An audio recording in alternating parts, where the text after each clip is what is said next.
Hello दोस्तों, हम class 12th का डिटर्मिनेंट पढ़ेंगे। ठीक है, इसको हम बेसिक से जानते हैं कि डिटर्मिनेंट क्या होता है। ठीक है, तो डिटर्मिनेंट जब मैट्रिक्स पढ़ चुके हैं तो डिटर्मिनेंट्स में हमें कोई दिक्कत नहीं होना चाहिए। तो डिटर्मिनेंट्स में क्या होता है, डिटर्मिनेंट्स सिर्फ किसका निकाल सकते हैं, तो डिटर्मिनेंट सिर्फ स्क्वायर मैट्रिक्स का ही निकाल सकते हैं। तो डिटर्मिनेंट लिख दीजिएगा,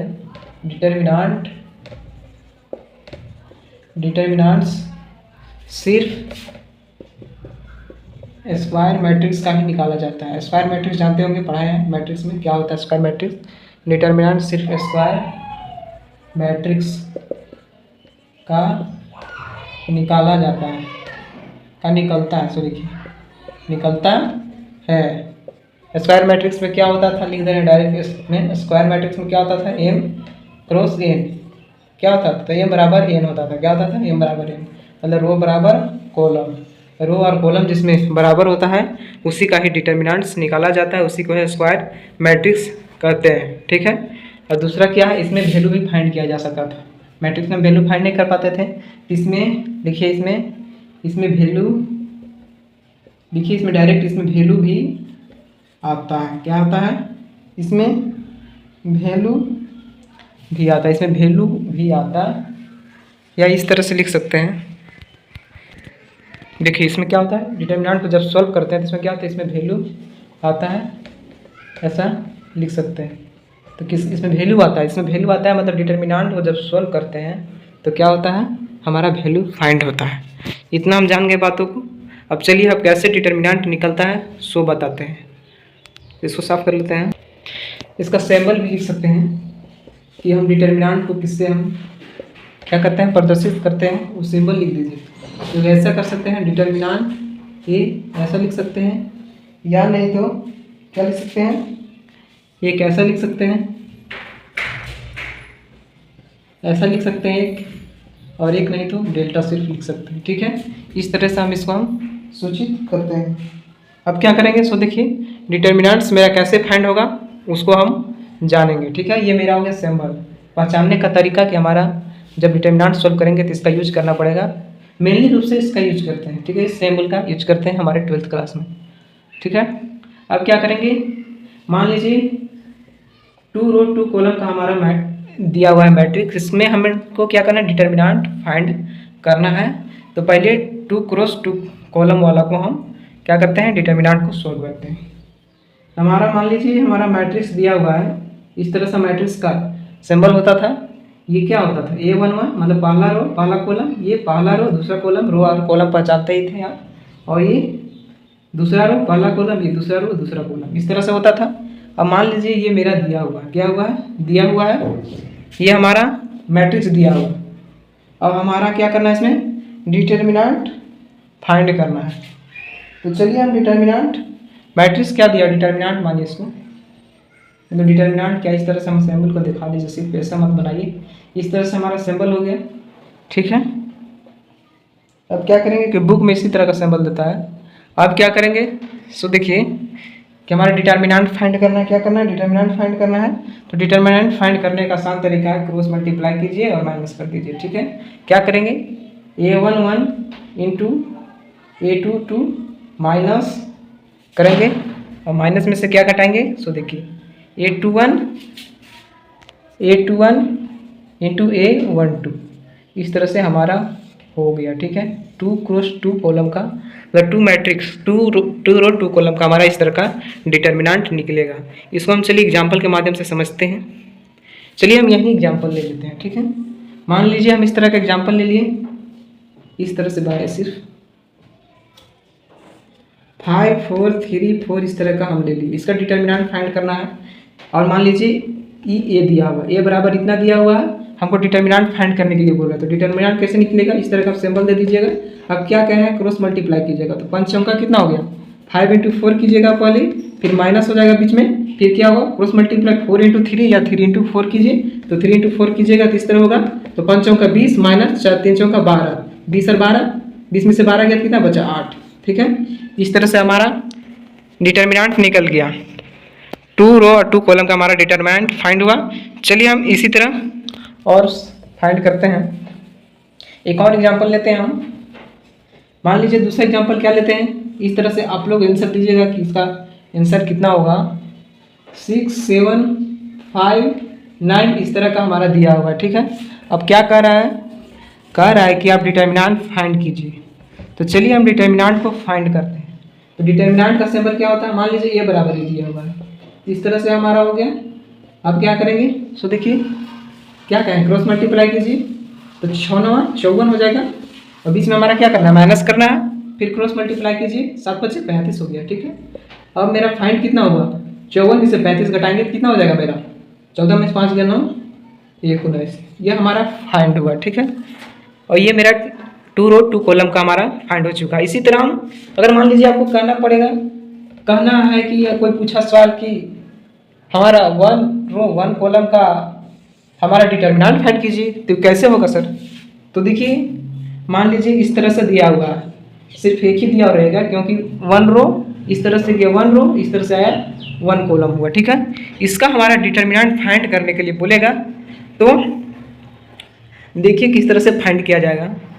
क्या करना है, कुछ नहीं करना है इसमें, क्योंकि अगल बगल में कोई नहीं है, क्रॉस मल्टीप्लाई इसमें हो नहीं रहा है, कुछ नहीं तो 1 मान लीजिए 1 1 1 कुछ है ही नहीं, तो क्या हो जाएगा, इसका कुछ क्रॉस मल्टीप्लाई दिख रहा है, नहीं है कुछ नहीं है, तो क्या हो जाएगा 7 हो जाएगा। क्या हो जाएगा आंसर 7, जो है आंसर जो दिया हुआ है बॉक्स में वही आपका आंसर भी हो जाएगा।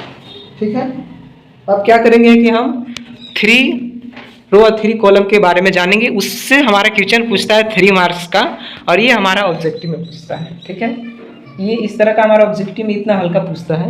अब 3 क्रॉस 3 रो 3 कॉलम का हम चलिए सीखते हैं, पहले उसमें कुछ स्टेप्स हैं उनको बता देते हैं, उसके बाद आप बनाने में आसानी होगा।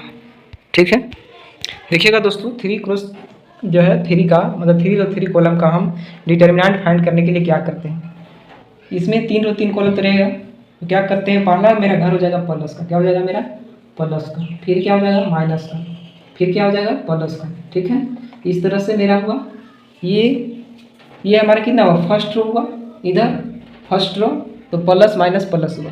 अब दूसरा में क्या होगा, माइनस हो जाएगा, प्लस हो जाएगा, फिर माइनस हो जाएगा।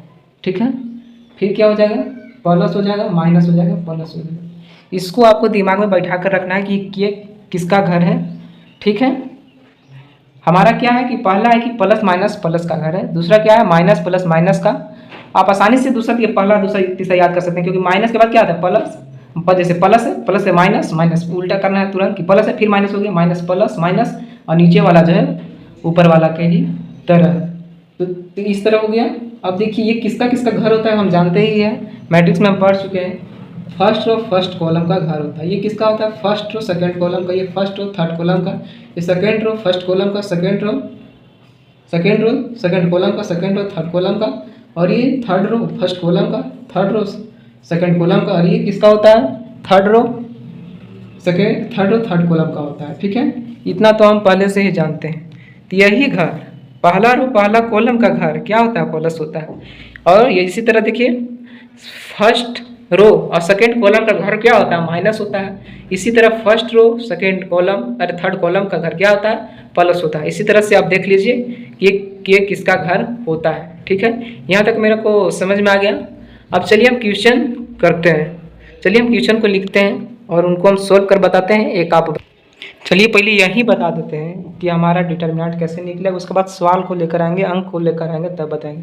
पहले इसी में जान लीजिए। ठीक है, तो पहले हम क्या करते हैं कि कोई 3 आप ले लीजिए। ठीक है, डिटर्मिनेंट 3 क्रॉस मतलब 3 रो 3 कॉलम का ज्ञात करने का तरीका होता है। क्या तरीका होता है, सो देखिए कोई भी आप ले लीजिए 3 रो 3 कॉलम, 3 रो ले लीजिए, मतलब एक रो मतलब पूरे रो को उठा लीजिए, चाहे पूरे कॉलम को उठा लीजिए, कोई कॉलम को उठा सकते हैं। ठीक है, जैसे 2 कॉलम को उठा रहे हैं तो 2 कॉलम को पूरा उठा लीजिए, फर्स्ट रो को उठा रहे हैं तो फर्स्ट रो को उठा लीजिए।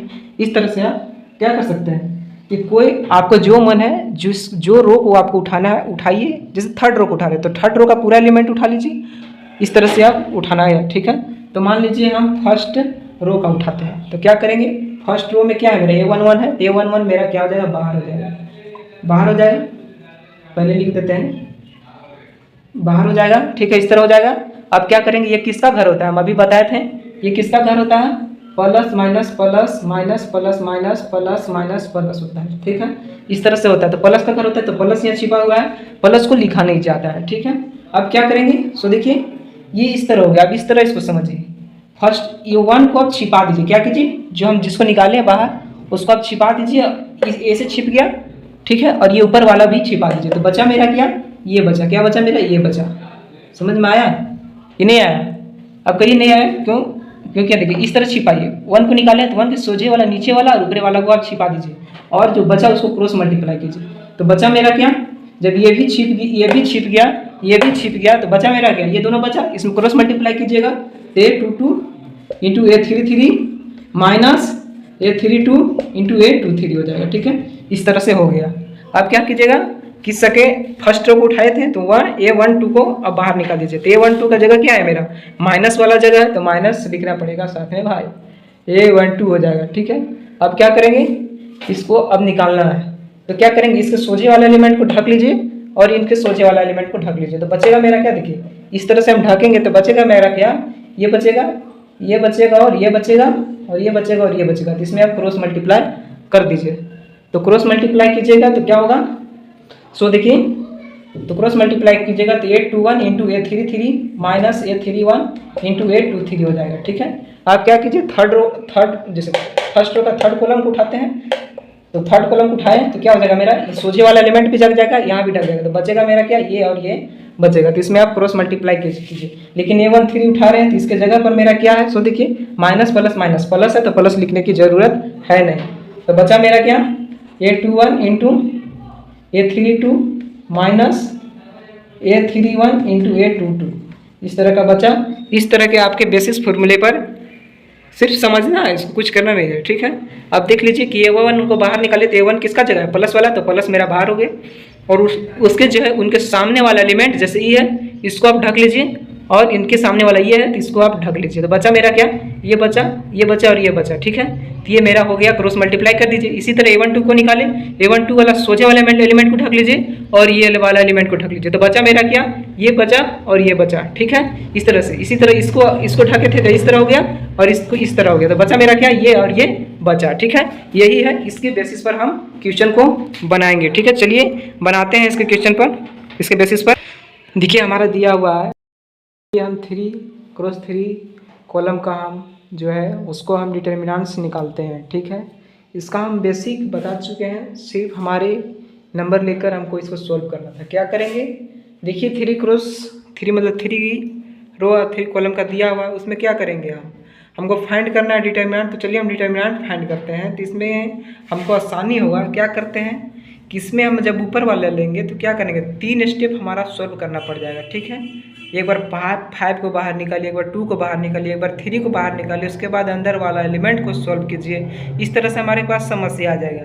तो आप जीरो को ढूंढना है कि किस में हमारा जीरो है। तो एक जीरो दिख रहा है, तो हमारा क्या हो सकता है, हम इस तरह से भी सॉल्व कर सकते हैं। हम बताएं कि कोई भी रो कोई भी कॉलम ले सकते हैं। ठीक है, चाहे इस तरह सॉल्व कीजिए चाहे इस तरह से सॉल्व कीजिए। ठीक है, आप इससे भी सॉल्व कीजिएगा तो वही आंसर आएगा, लेकिन हम आसानी से सॉल्व करने का तरीका बता रहे हैं कि जहाँ जीरो होगा, जीरो आने का मतलब क्या, जीरो मेरा बाहर निकल जाएगा, जो भी मल्टीप्लाई वो जीरो कर देगा। ठीक है, इसलिए हमारा जीरो का वहाँ पर काम ही नहीं करेंगे, डायरेक्ट हमारा 2 स्टेप में ही काम चल जाएगा। ठीक है, इसलिए चलिए हम इसको सॉल्व करते हैं। तो क्या हो जाएगा मेरा, इसी से हम सॉल्व करते हैं क्योंकि इससे आसानी पड़ेगा। ठीक है, तो हमारा 4 हो जाएगा, बाहर निकल जाएगा। तो 4 का स्थान क्या है हम बताएं, इसको वो बता चुके हैं, माइनस का स्थान है। और उसके बाद क्या करेंगे, क्रॉस मल्टीप्लाई करेंगे। तो क्रॉस मल्टीप्लाई करेंगे इस तरह से ढक के, देखिए 4 है, किसके सामने ये है और इसके सामने ये है, तो जो एलिमेंट बचा उसका एलिमेंट का क्रॉस कीजिए। तो 2 इंटू 7 और 8 इंटू 4 हो जाएगा, मतलब 14 माइनस 24 हो जाएगा। इस तरह से हो जाएगा। अब क्या करेंगे, सो देखिए अब बचा मेरा क्या, 1 बचा। तो 1 क्या हो जाएगा, माइनस प्लस, प्लस की जगह है तो प्लस को लिखते नहीं हैं। अब क्या करेंगे, यहाँ देखिए माइनस वाला के सामने वाला को ढक लीजिए ऐसे, और इसके सामने फिर ऐसे एक बार कॉलम में ढकिए, एक बार रो में ढकिए, ढक लिए। उसके बाद बचा मेरा क्या, 7 बचे 35, यहाँ देखिए दिख भी नहीं रहा अच्छा से, 5 8 7 है ये, 4 1 0। तो क्या बचा मेरा, 5 7 बचे 35 और 5 के 15, 35 माइनस 15 बचा, इस तरह से बचा। अब क्या करेंगे, सॉल्व कीजिए। तो सॉल्व करेंगे तो क्या हो जाएगा, -4 मेरा बाहर निकला हुआ है, 14 माइनस 24 करेंगे तो कितना हो जाएगा, माइनस में 10 हो जाएगा।